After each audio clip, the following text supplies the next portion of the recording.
Hey guys, Asher coming at you today in Clash Royale. Welcome to the video, guys. Happy to have you here talking a little bit of Clash with yours truly today. How you guys doing, by the way? What are you watching? What are you listening to? I'm watching the Murdaugh documentary right now on Netflix, and I actually just saw last night Knock at the Cabin, or whatever the new M. Night Shyamalan movie is, and I gotta say, I'm not sure if I loved it or not, but it's really stuck with me. The concept, like, not in a haunting way necessarily, but I just can't stop kind of thinking about it. But I'm not saying it's an amazing movie, but anyway, that's what I got going on. How about you guys? Listen, we've been doing these videos. I'm sure you've noticed. Maybe you haven't. If you haven't, we've been doing these videos where basically every day I go look on Reddit.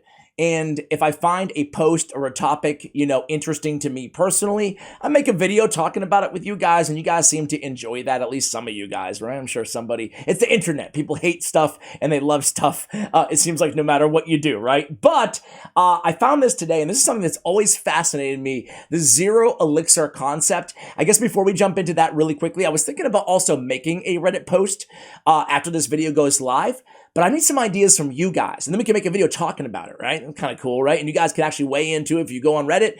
But what should we ask the Reddit community, Can you think of any like hot button issues that would be interesting to kind of have a dialogue about and see what the community feels about? You can really mention anything too. So if you have any good ideas, go ahead and let me know. Anyway, this is an idea that I've been talking about for a long time. God, probably like 5, 6, 7 years. I remember I interviewed Supercell at one point. This is years and years and years ago. Probably people who have not been on the game team for like 5 years. And I asked them about this. Could we see a zero elixir card one day? I think it'd be super cool. It may be broken to have a zero elixir card. So first of all, zero elixir would be so OP. It would change. I saw this on Reddit today. The poster is Naon001, Naon. So shout out to you, my friend.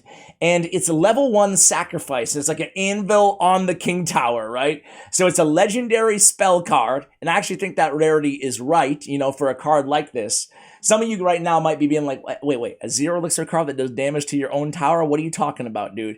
A cycle card that deals damage to your own king tower. Each upgrade decreases the maximum damage by 30. So it is a tower damage is random, 100 to 500, targets owner's king tower. So I would say maybe instead of making it a king tower, maybe make it the tower with the lowest HP. Or when in doubt, if it's tied, whatever, like your right princess tower or something. But I think it'd be really cool. I mean, king tower, I guess, works. But I think you could abuse that in a fast cycle deck, right? And just do damage to your king tower, kind of like Tornado does. And then just win the match off of cycling faster, right? But what this does is, especially for newer players, a zero elixir card would be so broken. Think about what you get from a 1 elixir card in terms of the cyclability of the card. Essentially, it's allowing you to 3-card cycle just like a champion does without having to spend any elixir at all. So, am I right? Let me just start with this before we read some of the comments here. Am I right in thinking this card would be pretty broken, first of all? Or do you think it wouldn't be? And do you think I'm overhyping it? It wouldn't be. It's hard to know until we see it, right?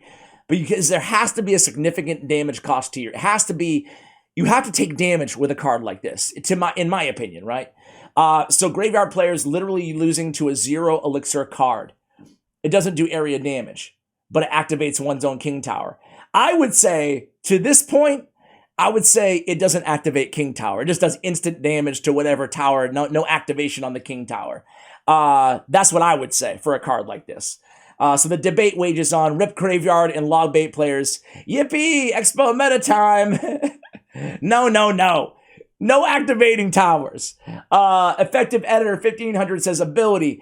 Cost opponent 9 elixir to deactivate my own king tower. to deactivate it. So cost opponent 9 elixir to, okay, uses dark elixir. Great idea. Now Clash Royale will charge you $5 to use this. Graveyard players on their way to jump out the window. a lot of comments about graveyard players. No activation on this card in my concept. 3-card cycle from champs would be just 2-card cycle with this, right? OP, hog. That's a 1 cycle. We'll give them all a thumbs up here. But I agree. This is my going back to my concern, right? I think that a 3-card cycle would be a 2-card cycle with this card and a champion in your deck, so it would just break the game. That's why we might not be able to have it. I'm going to give my final thoughts in 1 second. You can activate your own King Tower. No. Cool idea, but I think the damage should be fixed. Okay. Well, it's a lot since it hits the King Tower. Maybe it should be 50 to 5 to 100 damage on a Princess Tower. Both towers should take damage. And if the Princess Tower is destroyed and the King should start taking damage since it's already activated anyways. This actually doesn't sound that unbalanced, LOL. Let's see. All that glitter is gold. Says maybe it should only be included in your deck if it's the same level as your King Tower. Fixed damage too. Then it gets around this same leveling issue you've created. I kind of agree with the fixed damage as well. Also, maybe it should damage towers without activating them. I agree with that too. And if they're not already activated, right? Otherwise, it could only be able to damage already active towers, aka Princess Towers, and it should do less damage too. Interesting. This is one of those situations where I think damage needs to be a fixed amount. Yeah. So Hydra Lock or something says damage needs to be a fixed amount. Imagine if my tower has 400 HP and I cycle this hoping it does 200 damage instead, but it does 500 damage and it makes me lose the game. Yeah. That's the other downside, right? Like, what if you get caught in a situation where this is the last card you want to have on your deck if you're losing, right? I don't know.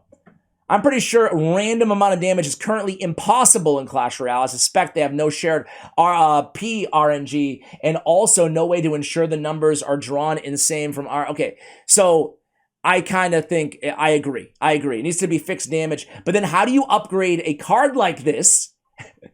What does upgrading do to it? Does it, okay, so I get it. Random damage is gone. Now it's going to be fixed damage, but it starts out high, and then when you upgrade the card, it gets lower. But does that make sense? Because then endgame players, it will be so much more OP because they already have more HP on their tower anyway. Anyway, I'm getting too much down the rabbit hole on this card idea, but I will say this. It sounds like a bad idea. Now that we've talked it through, now that I've talked it through by myself in a studio here, it sounds like a risky idea. But with that said, I would still love to see this card's concept as part of a special challenge inside the game. That would be really cool. Then we could just experiment with a 0 Elixir card.